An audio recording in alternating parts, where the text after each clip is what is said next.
Welcome to another episode of Behind the Dreamers. I'm Jennifer Loading, and we are talking to the achievers, the creators, the magic makers, and the dreamers. These are our friends. These are your friends, and they are living the extraordinary. Well, I'm so excited about my guest today. This is going to be so much fun. He is a national motocross champion. He's been racing since he was 8 years old. He's won numerous state and national championships. And I think what's interesting about him is that he started his first business at the age of 15. So I am kind of excited to hear what he's doing, how this got going, and learn about what he's got here. So before we do that, I do need to do a quick shout out to our sponsors. So today's episode is brought to you by Walt Mills Photography. If you are a creator needing post-production, consultation, or promotion, Walt is your guy. Whether short films, YouTube films, photography work, or a new headshot, Walt can help you find a solution to match your needs. To learn more about him and his work, you want to go to photosbywalt.com. All right, this is going to be fun. Logan Lesser, he's a national motocross racer, a business owner, and an online coach. Through endless adversity and countless losses, he's learned to push through the tough times and develop a never-quit mindset, which led to numerous championships in motocross and continuous pursuits of success with his businesses. Now he helps people develop an unbreakable mindset and become the best version of themselves physically and mentally to eliminate their vices, push through their limiting beliefs, and dominate anything they would like to pursue. So Logan, welcome to the show. I'm excited to have you here. Thanks, Jennifer. I've been looking forward to it. Thanks for having me. Yeah, this is going to be a lot of fun. So cool stuff you got going on here. I love it. It's funny. I bring a lot of people on this show, and I've had everybody from Olympic runners to I've had an Evel Knievel guy on here before. I've had musicians, and so I've had military people, and so I always love getting you guys on here that have done some incredible things because I think it's really fun to get into the mindset of what it's like to be in these different pursuits, but then transfer those skills over to the business world. So I'm excited to have you here and to chat with you today. So let's start this thing off. Tell us a little bit about what it is that you are doing. Yeah, so obviously I've raced basically my whole life. Like that has been my whole life up until honestly just a few years ago. Like this year was the first year that I completely transferred away from the racing world into just going all in on business. The last couple of years I've been focusing both on business while continuing my racing career and competed at some of the top nationals in the country these last couple of years.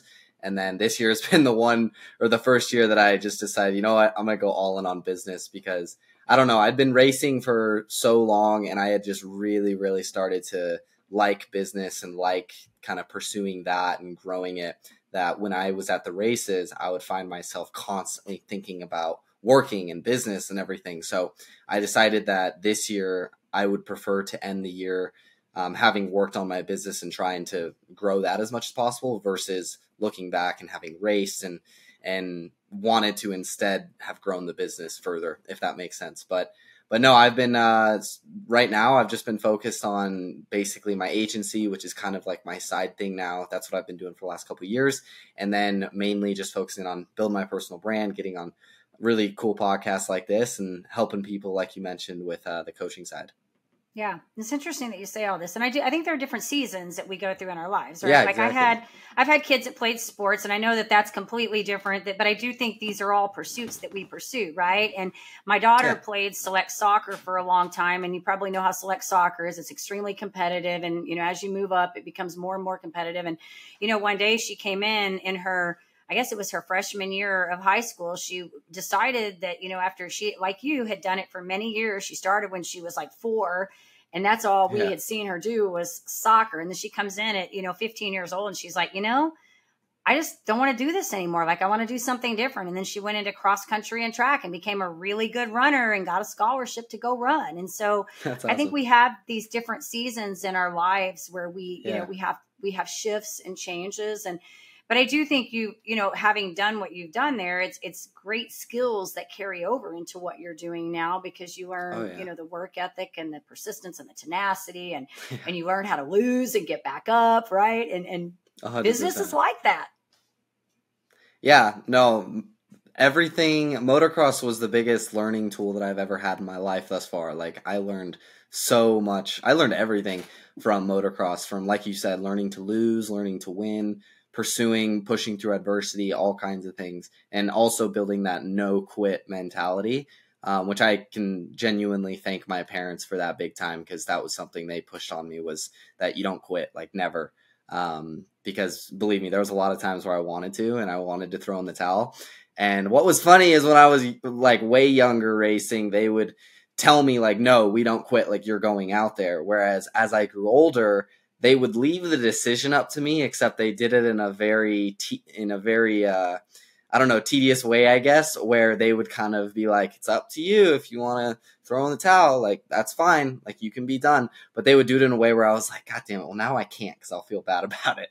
So it was kind of funny, but it just instilled that no quit mentality. And it made me learn that regardless of whether or not I wanted to go out there and race and do the race, actually going out and doing it, even when I didn't want to, afterwards, that's where I learned, and I was like, man, I'm glad I did that. Like, I am so glad I did that. And the earliest time I can remember was I was on like, I think 65cc size bike. So I was really little. I was probably like 10 years old, 11 years old at the time. Maybe slightly older, but it was here in Lakewood, Colorado, and it absolutely downpoured, like just crazy, crazy rain. And like the main track was actually so rained out that because of the size bike I was on, we couldn't even race on that. So they switched our race over to the like little just mini bike track, which that one's just to kind of mess around on. But that was the only way that we could like do a race. Well, I wasn't there to qualify. I was actually there just to have a good time. My buddies were there to qualify for like this big race that was coming up. So I was just there to have fun. And I genuinely was like, I don't want to go out there. It's a mud pit. Like, I don't want to go out and race. And my parents were the ones who pushed me, and they were like, no, you need to go out there. You need to go race with your buddies. You'll look back years from now and be able to say that you're glad you went out there. You're glad that you did it and everything. And now I can actually look back and be like, man, I'm glad I went out there. And it was just a mud fest. But afterwards, like me, my buddies, we were all just drenched in mud, soaking wet. But no, it's cool to look back at those times and also be like, it builds that confidence, and it just builds that no quit mentality where it's like, I don't feel like doing it, but I'm going to do it anyway. Yeah. I'm listening to you, and I think, you know, what your parents did, being a parent myself and having kids that have done sports and stuff, it's almost like they figured this out. You know, like they instilled the discipline in you in the beginning, and then you kind of got the discipline. And so they didn't have to tell you to do it anymore. It became more of, oh, if I don't do it now, I'm going to be the quitter because I'm not doing it. Right. And that's what you want, you know, and that's kind of, you know, like with my kids, I always sort of had that same mentality too. It's like, we're going to start something, we're going to see it through. And there was you know, there were things that they did do. Like I had one daughter that, you know, all of them went into karate. One became a black belt. The middle one got to brown belt and decided, because we had to start making decisions on what we wanted to pursue. But we always had that kind of mindset that if you're going to do something, you need to see it through. You need to at least give it your all. And if you absolutely don't like it at some point, then we can have a conversation. But we're not going to put the money into this and go into it. You're going to just be, today's a bad day. I can't find my shoe. I'm not showing up. And I bring that up because we had those moments. We had the moments where the soccer shoe wasn't found or the socks weren't right. And they're like, I don't want to go. And you're like, you're going to find those shoes. You're going, you know? Yeah, exactly. So it's great. Yeah. It's great. No, it's such a valuable, not skill. It's just valuable to instill that discipline. And like you said, over time, it just builds to where that becomes who you are. Like, you just can't quit. Like, that's just, it's breaching your standards of the person that you are, you know? Right. And people always say, like, you won't live up to your goals, but you'll never breach your standards or something like that. So it's kind of like that. It's good. So I have a quick question for you, and then I want to talk about your business a little bit, but I want to ask this because this is such a cool thing you've done. So when you were a little kid, were you like just on the bike? Like, I'm talking, because you started at 8. So before that, were you like hopping on the bike and you were like, I mean, how did this happen for you? Because I feel like this is like, it had to be something that like your parents were like, we're going to put them on this thing. You see these videos of little kids on these bikes and stuff, right? Like that they just put you on there and you're like, oh, this is my thing. Yeah, well, technically, I always share this. I was technically on a bike before I was born because my mom did a national race while pregnant with me. So, which is kind of funny to say, but But yeah, no. And then I think I started riding at like the age of 2, and my parents were still racing at the time. So they like I just fell in love with riding. Like I just loved it. I was always at the track like there's these little toy dirt bikes that you can play with, and while they were out on like racing, I would be back at the trailer like building in the dirt and in the sand like a little track to play with. And then obviously as I was able to ride, I just kept riding. And then eventually, just because they were racers, they got me into racing, and I just fell in love with it. And I mean, I did a lot of like the main team sports out there, like basketball, soccer, baseball. Like I did all of those. The one I like went the farthest with was basketball, which I mean, I didn't go far with it at all, but that's the one that I like stuck to for the longest. Yeah. But I just learned, and it was one day I literally came back from practice and I was like, Mom, I don't want to do this. Like, I don't like team sports. I just don't like it. Like, I don't enjoy it. So I personally have always liked the individual sports, like the racing motocross. And then aside from that, I love like skiing, snowboarding, wakeboarding, mountain biking, like all kinds of different things. But just having that individual factor. Yeah. Yeah. And you're in Colorado, right? That's where you're at? Yeah. Which is great because we've got about everything except for surfing, because we don't have the beach. But we've got everything else.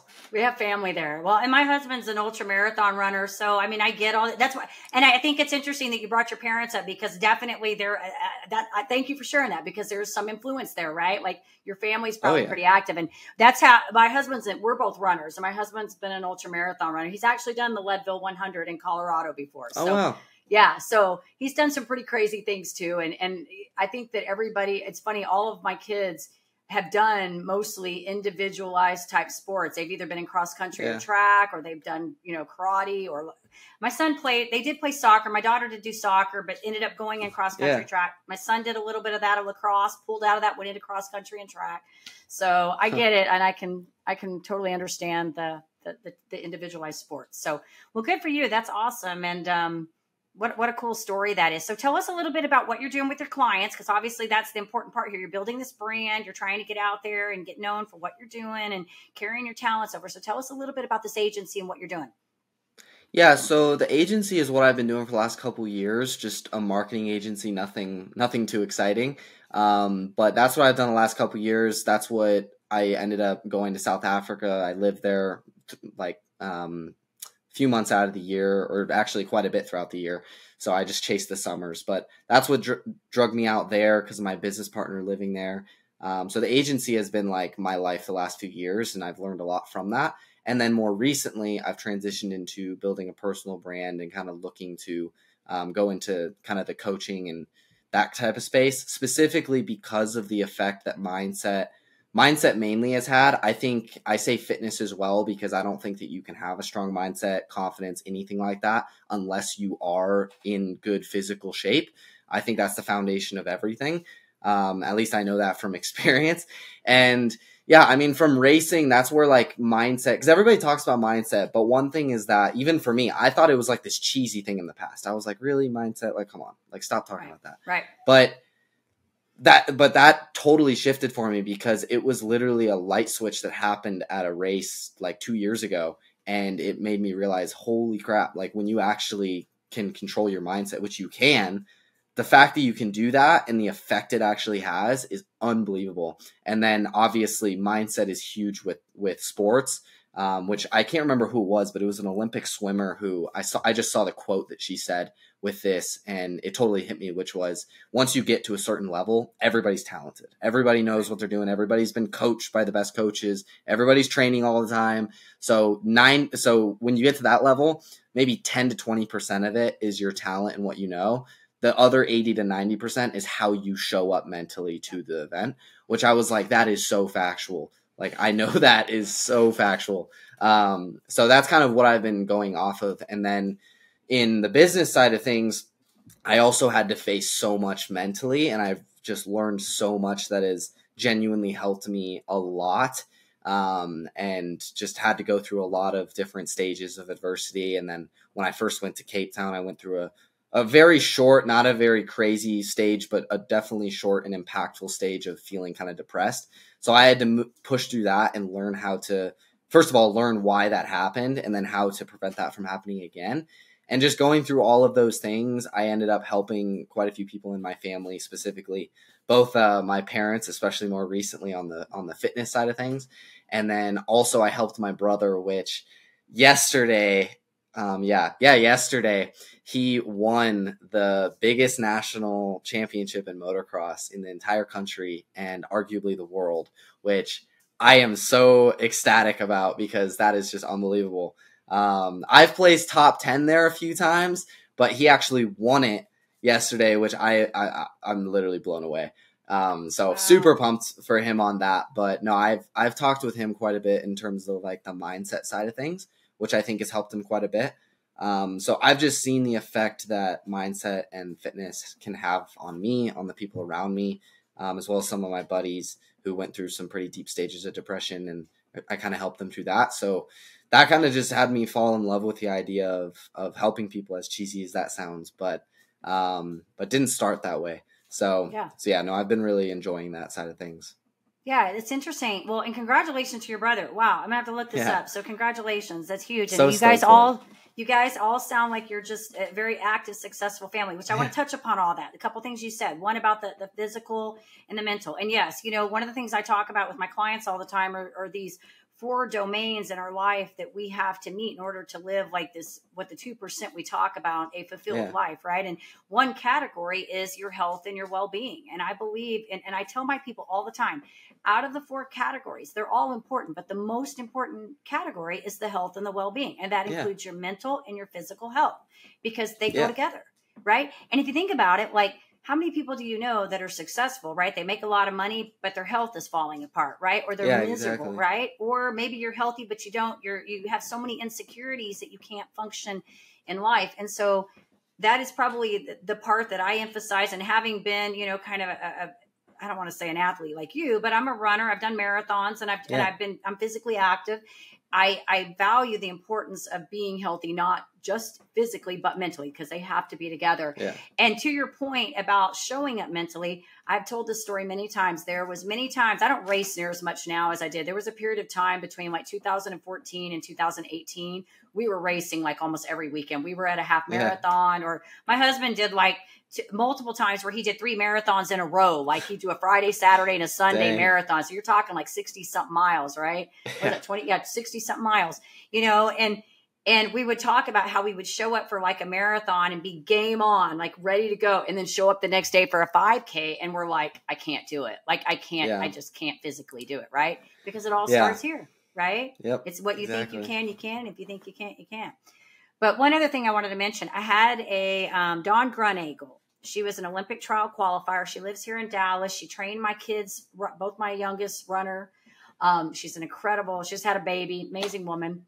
But I interviewed her when I first started my first podcast before the pandemic hit. And I remember interviewing her and asking her, like, what do you do when you get to the starting line and everybody is awesome? Like you're talking Olympic trial qualifiers here, everybody. And she said, I just focus and I rely on my tool belt. I rely on what I know because I've trained every day, and I just rely on that. And it was such a neat thing when she said that. Like, I haven't forgotten. I always remember things people tell me. And so that was one of the things I remembered about her saying that, because you're right. Yeah. Like you said, when you show up and everybody's good, and you really have to get focused on what you're trying to do and stay in your lane, right? You can't focus on everybody else. It has to be what you know that you can do, Yeah, exactly. I'm actually really proud of my brother for doing this, because it goes to that, which I didn't even tell him to do this, but he, like a month leading up to this race, he actually decided to complete. And my brother's young; he's 5 years younger than me. He's 14,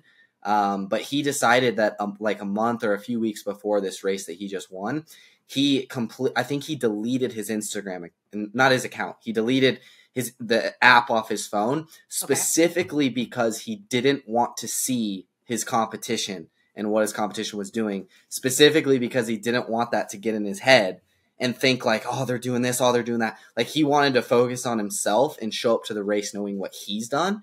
And I thought that was brilliant. I thought that was really, really cool that he did that, which him and I had a really, really good conversation a few months ago that I think impacted him quite a bit, which we can definitely go into. But one thing that I wanted to mention in terms of like the effect mindset can have is about, I think it was 2 years ago, if I'm not mistaken, I went to this same race. It's called Loretta Lynn's, but it's the biggest national in the country. And like, there's so many, you have to go to an area qualifier somewhere around the country, qualify there. And then you have to go to a regional and then qualify there in order to actually qualify for this big race. So it's like, it's difficult just to get there. And then basically once you're there, it's you against 41 other people. Well, in your class at least. Well, I went there, and obviously there's all this training, all this preparation that leads up to it. My very first race, because at Loretta Lynn's, you'll have, if you qualified in both classes that you can do, then you can have a total of 6 races. So throughout like the event. And my very first race there, off of the start, I got into a really, really big wreck, and I didn't even finish my first race there. And to be honest, it wasn't even the factor of me not finishing. It was actually how scary the wreck was, because the start is probably the most dangerous part of the whole race, because it's literally you and 41 other people going like 40 miles an hour into this one corner on these machines that are so big and so powerful. And I think I remember, like, I was just coming in and these kids ended up wrecking over here, and then it just drifted out to me. And I think that one kid's like bike just came flying into me and I got hit. So I didn't finish that one, but going into the next races, I was genuinely, which I don't think this is the right mindset to have, but it just shows the power of it. I was so terrified going into the next races. I was so scared of that happening that I had the mindset of, I have to get off the start first. Like, I have to get off the start first. And for every single race for like the rest of the week, I ended up within like the top 5 guys going into the first corner every single time. And it was because like I was genuinely so terrified of that happening again that I kind of had that mentality of like, I have to get out in front first. And it was kind of that thing of, well, what if you don't? It's like, no, I don't think you understand. I have to. Like, it's not a question. So that was one thing that was just something that came to mind of just the power of mindset. There is kind of, I just had no choice. Like in my head, I was like, I have to get out front. Yeah, isn't that crazy? It's just crazy though. There's a guy, KMF Awesome. He's a boxer. He's a southpaw boxer, professional. He did a documentary on Netflix. I interviewed him. His show's actually coming out this week. Incredible guy. You got to catch that episode if you don't, because he's just amazing. Yeah. He was talking about this. He took up boxing because he didn't want to get beat up. Because he didn't want to get beat up, and then he learned how to. He learned the formula. Like it became now. It was like, don't die. Just don't die. Like, right. Like you got to fight to not die. And so the mind is powerful. You'll have to listen to that episode, by the way, because he explains it way better than I am. But that was his whole mentality, was it went from this thing to this thing.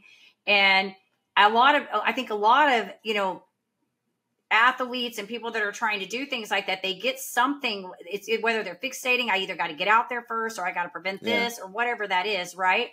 The mind is a powerful thing. Yeah. And I think it's the same way in business too, because if you think about it, we do the same thing. We got to make money, right? Like the goal is not to get bankrupt. It's to survive the business, right? It's to get the business and make it run. So I love it. I did want to ask you, because I looked at some of your stuff, and kudos to your brother for doing that. Let me backtrack. Kudos for your brother to taking that off, because I just went through a mentor program. I've been working with this mentor for 2 years. Incredible guy. He's originally from, I think, Sweden. I can't remember. Or Scotland. Scotland.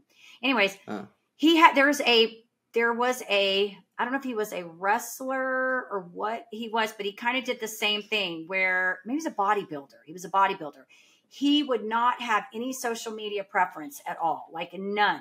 But when he would show up to perform, his stuff would sell out because nobody would see him all year long while he was training. And he did that because he didn't want to know what anybody was out there doing. Like, like he just stayed in his lane, focused on his work. He showed up top notch. And so when he showed up, his shows would sell out. They wanted to see this guy, And so I think there's something to be said about that too. In that when you're doing that, you're, because when we tend to look at other people, we get so focused on what they're doing, and then we start getting insecurities, right? Because we're looking at what they're doing. Can I do that? Am I going to be able to match up? And when we just shut that down, it forces us to, we don't know, just to stay in our lane and focus on ourselves and do what we got to do to win. So. Yeah, exactly. That's one of the things I've struggled with for the longest time. And I still catch myself because social media is so bad about that, is the whole comparison thing. Because especially even, I mean, people's lives on social media most of the time are looks way better than it actually is.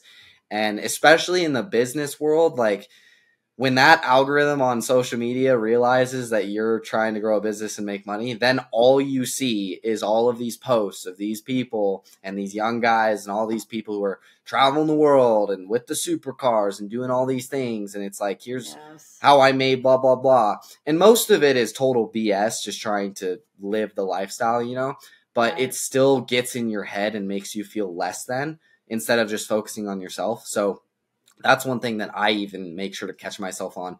And it's one thing that's tricky about building the personal brand lately, is that, like, previously I would delete Instagram off of my phone while I was working on like my agency and stuff. And it would be the most like peaceful thing ever. And I wouldn't have any of that.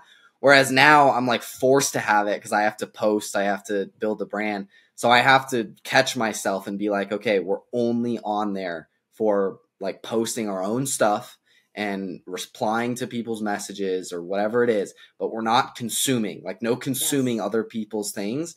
And it's tricky. It's not easy to do because, I mean, the apps are just designed to obviously get you in there scrolling. But no, it plays a huge role on the mind for sure when you're seeing all that stuff. So I definitely hats off to my brother for doing that, because I think that was really smart. Yeah, social media is I feel like I feel the same way about it. It's like there's some days, because I do these podcasts, so I have to be out in the present all the time, you know. And what's funny about that is, like, on my personal Facebook page, I don't even really, I'll get in there for a minute just to scroll to see if there's any notifications and look at a few things, and then I get out. Like, I have such a love-hate with social media. It's like I'm in it all the time because I have to be in there, but I just get in there to do what I got to do, and then I get out of it because it makes me crazy. And you're right. There's so much of stuff out there that it's like you don't know what all is real and what isn't, and who to follow. And so, but I do want to bring up, because I did look at some of your stuff, and I want to tell you, you know, I mentioned this even to my kids. I was talking about you the other day. A lot of your messaging that you're sending to young people, which I think is impressive, because there is so much stuff out there, so much that kids are, you know, with today. I think there's so much out there for them to see and hear and do, right? And so I love what you're doing as far as, you know, like I even saw something on the vaping thing. I saw one of your messages on that, and I was like, thank you for putting that stuff out there, because so many kids now are doing that, and it's just not a good thing to get, you know, into. I don't want to get into all that, but thank you for, I could talk about that all day. Yeah. So thank you for doing that. And I think you're a great role model for young people your age, you know, and putting that out there for them. Yeah, no, I must say I could thank the motocross world for kind of making sure to keep me away from all of those things, because I don't know, there just wasn't that, you know, like my friend group and my group of people, there just isn't that in the motocross world. There obviously is, like, there's people who do those things and stuff, but when you're competing at that national level, and I mean, I trained, especially during COVID, we literally lived at training facilities throughout the country, which that's what my brother does now, is he lives in either Oklahoma or Florida, basically at these training facilities, training every single day. And I mean, it is an insane routine that he's following and stuff. So there isn't room for that. So I was never introduced to it, but I have seen it, and I've just always, my perspective on it has always been, if I don't see a legitimate reason for doing something, then I'm not going to do it. And if it's not going to benefit me, then I'm not going to do it. And especially if it's something that I already know is genuinely horrible for me, such as vaping, smoking, drugs, whatever. If I look at it and I'm like, okay, I know this is really bad. Is it going to help me? And if the answer is no, which it is no, then I'm like, well, why would I do it? Like, I've had people approach me. I've had my buddies ask me, like, why I've never done it and if I'll do it. And I sit there and I'm like, why would I? Why would I? Genuinely. Like, I love my situation right now. I'm in good physical shape. I'm leveling up every single day. Like, I like what I'm doing. I actually, as cheesy as it sounds, like my life. So why would I do something like that, which is simply an escape from reality? And for teenagers, it's about being cool. It's about doing the cool thing, which I can genuinely say that winning national championships in motocross, traveling the world and building a business is a hell of a lot cooler than sucking smoke out of this stupid little pen.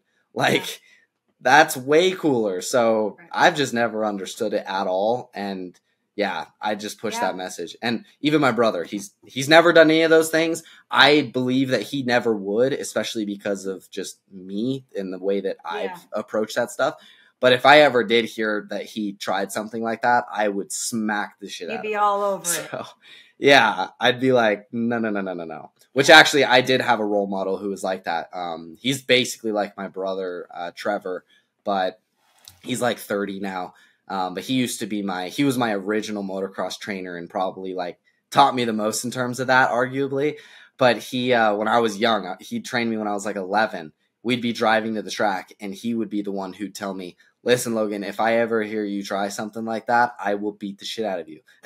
And he'd say it in kind of a fun way, but I mean, even at that time, I didn't care, but it just instilled it in me of like how stupid it is, you know? So it just you can't be at your A game if you're doing that kind of stuff. I get that too. Yeah. When you're competing, and I mean, and really, you know, because I don't do this stuff either, so I'm with you on that. But I think it's great that you're spreading the message to young people because you and even aside from your business, you're talking about building your brand, and you are a role model to the youth your age because you've competed, you've done some great things, and you've got a great message. And I think it's important for young people to hear that. So you need to keep doing that, even if you don't like the social media. I think you should keep doing that stuff because I think it needs to be. People like us, if we say it, we're the big people, right? Like we're the parents, and nobody wants to hear the parents. But people like you have a chance to come in and say, "Hey, you know, this is." Maybe not cool. Maybe this is cool, right? And it reinforces what we're trying to say because, you know, it's funny, you know, when I talk about these podcasts that I do, you know, my role, you know, what I say, what I'm doing here, it's all about inspiration. It's about showing people that they can change the trajectory of their lives any day that they choose. Yeah.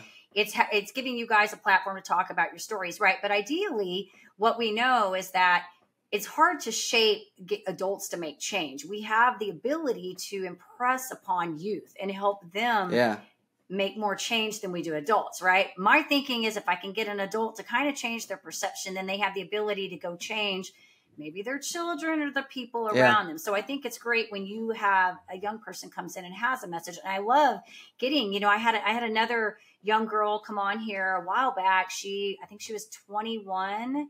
She started a nonprofit at 18. She was like a 3-time cancer survivor. She has a certain type of eye cancer.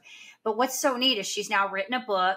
She's going all over like local news around here. She's working with all these organizations. She's getting tons of exposure and she's just doing what she loves. But she's young and she's a great role model for the youth to see, you know, here's a cancer survivor that's living her life and doing great things and making change. And so I think it's fun when you guys get to do that stuff. And then we get to talk about it on here and say, hey, we've got a young person on here now. We get to talk about something cool. So you're doing good stuff. Definitely. You're doing good stuff. No, I appreciate it. I appreciate it. So anything exciting coming up for you? I mean, are we doing, I know you're working your business, building your brand, but is there anything coming around the corner that we need to be looking for? I don't think anything in particular. I'm looking forward to going back to Cape Town at some point. I don't know when that's going to be quite yet. Usually I go during the summers, which I was just there for 3 months. Like, I think it was like mid-February through like April or something like that, or mid-May. That's awesome. And then usually I go back like beginning of September through the end of November. But I'm not 100% sure what the plan's going to be. So, but no, aside from that, I will say that seeing my brother win that championship and I was at home watching the race, it kind of like in my head, I was like, man, I kind of wish I was there, like doing the race. So, I don't know. I've been thinking about potentially like having kind of a comeback at some point. So I don't know if it'll be next year, maybe the year after, but when I do, I'm going to be going all in on it. So that might keep us posted. Come in the future. Yeah, definitely. I'll be all over social media promoting I always say never say never, because the minute you say, you know, we say we're not going to do something again, then we, you know, that's why I said seasons. It's always, you know, our priorities change and, you know, and we have time comes open and we decide to do other things. So we'll be looking for it. Exactly. Yeah, exactly. Because I've seen people even in the motocross world who race and stuff, and then they'll they'll make a post on social media and be like, I can't believe I'm making this post, but I'm ending, or my racing career is done. I'm going into college, blah, blah, blah. And I've just never understood that. I'm like, it's not over though. Like you're still 19 or 20. Right. Like you're simply just going into a different season of life. Like you can come back to it, So I will never say that I'm done racing. I will just say that's not a part. I just don't have the appetite for that right now, or it's just not within my wheelhouse at the moment, but maybe in the future. So yeah. All right. Well, any last minute advice you want to give to somebody young that's maybe wanting to start? So maybe they want to start motocross. Maybe they want to go start a business. I don't know. Any last minute advice you want to lend them?